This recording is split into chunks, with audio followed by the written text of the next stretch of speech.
यमुना नदी का जलस्तर लगातार बढ़ने के चलते जिले में बाढ़ का खतरा गहराने लगा है। हालातों को देखते हुए फरीदाबाद के उपायुक्त विक्रम सिंह यादव ने जिला प्रशासन और संबंधित विभागों के अधिकारियों की बैठक कर उन्हें अलर्ट पर रहने के निर्देश दिए हैं। डीसी ने कहा है कि बाढ़ की स्थिति से निपटने के लिए प्रशासन पूरी तरह से तैयार है और किसी भी आपात स्थिति में त्वरित कार्रवाई की जाएगी।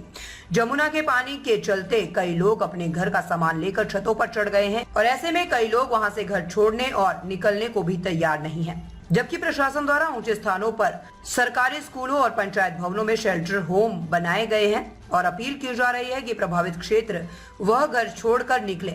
डीसी विक्रम सिंह यादव ने बताया कि लगातार बढ़ते जलस्तर को देखते हुए प्रभावित क्षेत्रों को सभी गांवों में मुनादी करवाकर लोगों को सतर्क किया जा रहा है। ग्रामीणों को ये हिदायत दी गई है कि वे रात के समय यमुना नदी के किनारे न जाएं, क्योंकि खतरा और बढ़ सकता है।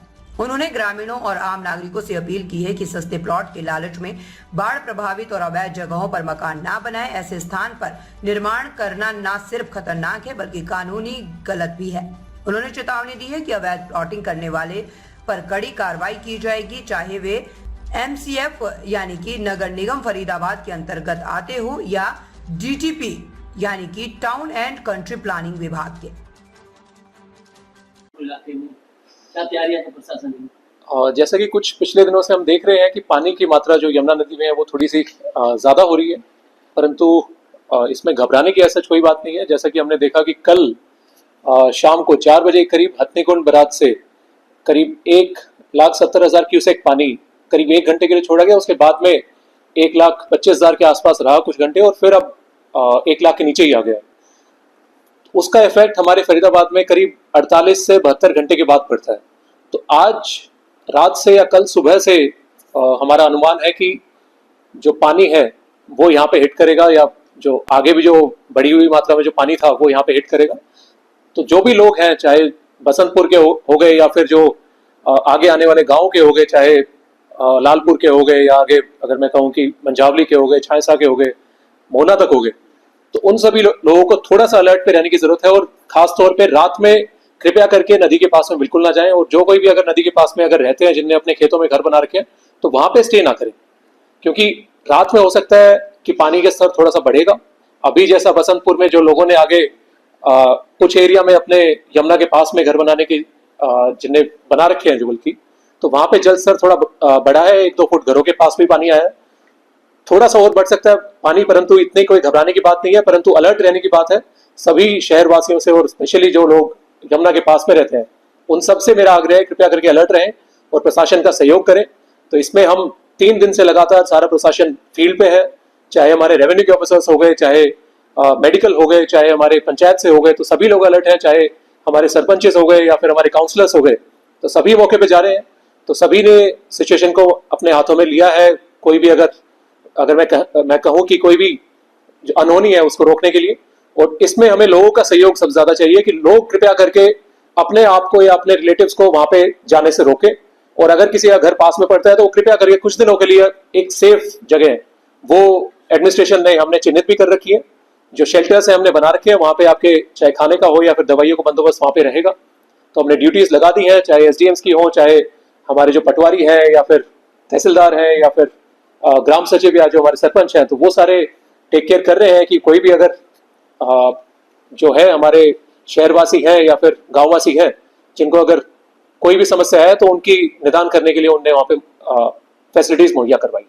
सर, बात करें जमुना किनारे के बसंतपुर इलाके के, उसमें वहाँ पर जो है डीलरों ने अवैध रूप से कॉलोनियां काट के भोले भाले लोगों को क्या नाम है बेच, तो इसमें इस वजह से क्या नाम प्रॉब्लम ज्यादा आ रही है। लोगों से भी मेरा आग्रह है कि सस्ते के चक्कर में कई बार लोग गलत जगह अपना पैसा इन्वेस्ट कर लेते हैं या किसी में धोखे में पड़ के वहाँ पे अपना घर बना लेते हैं।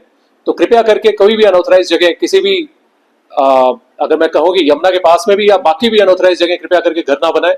चेक करके देखें वहाँ पे कि वो जमीन ठीक है कि नहीं है, और सेकेंडली अप्रूव्ड है कि नहीं है। ये देखने में ये पूरे अगर मैं कहूँ कि समस्या काफी बड़ी है, काफी जगह काफी शहरों में ये इश्यूज रहते हैं कि सस्ते के चक्कर में लोग अपने अनअप्रूव्ड घर बना लेते हैं, उसमें बाद में फिर कार्रवाई होती है तो उनको भी दर्द होता है कि उनके पैसे भी जो है कंस्ट्रक्शन में जो लगते हैं वो भी उनको हानि हो जाती है उसकी। तो लोगों से कृपया करके मेरा आग्रह है कि आप चेक करके बनाए कि ऑथराइज है कि नहीं है, और स्पेशली यमुना के पास में जो जैसा आपने मेंशन करा कि वहां पे बिल्कुल भी ना है।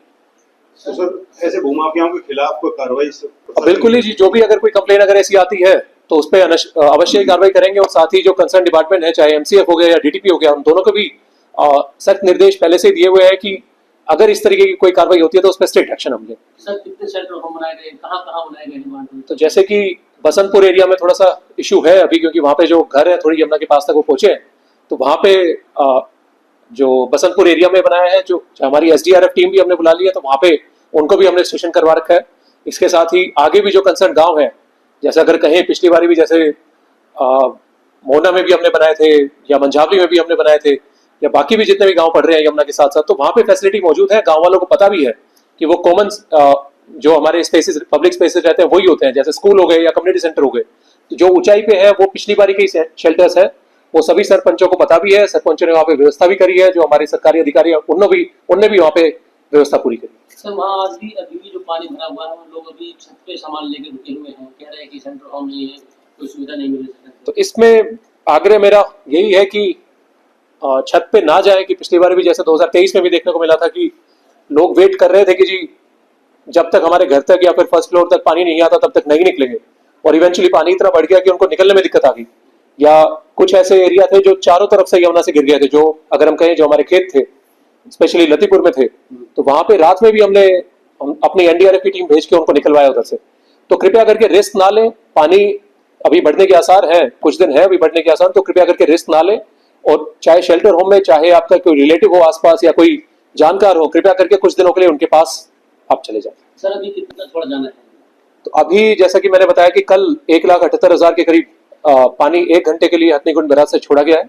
तो वो ट्रैवल टाइम जितना लगता है 48 घंटे या 72 घंटे, उतने टाइम में, और क्योंकि उससे पहले भी थोड़ा 1 लाख के ऊपर छोड़ा गया है, और उसके बाद भी कुछ घंटे तक 1 लाख के ऊपर छोड़ा गया, और उसके बाद में अब 1 लाख के नीचे हथनीकुंड बैराज से छोड़ा गया है।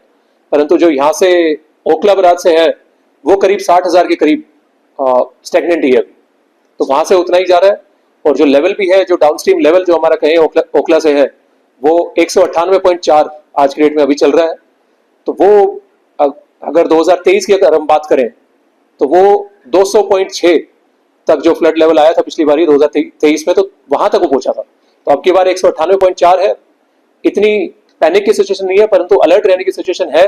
सभी लोगों से मेरा आग्रह यही है कि कृपया करके अलर्ट रहें और पानी के पास ना जाएं। सर कोई हेल्पलाइन नंबर जारी किया है? बिल्कुल ही जी, फ्लड हेल्पलाइन नंबर हमारे जारी करे हुए हैं, हमारा कंट्रोल रूम भी बना हुआ है, तो वहाँ पे लोग संपर्क कर सकते हैं।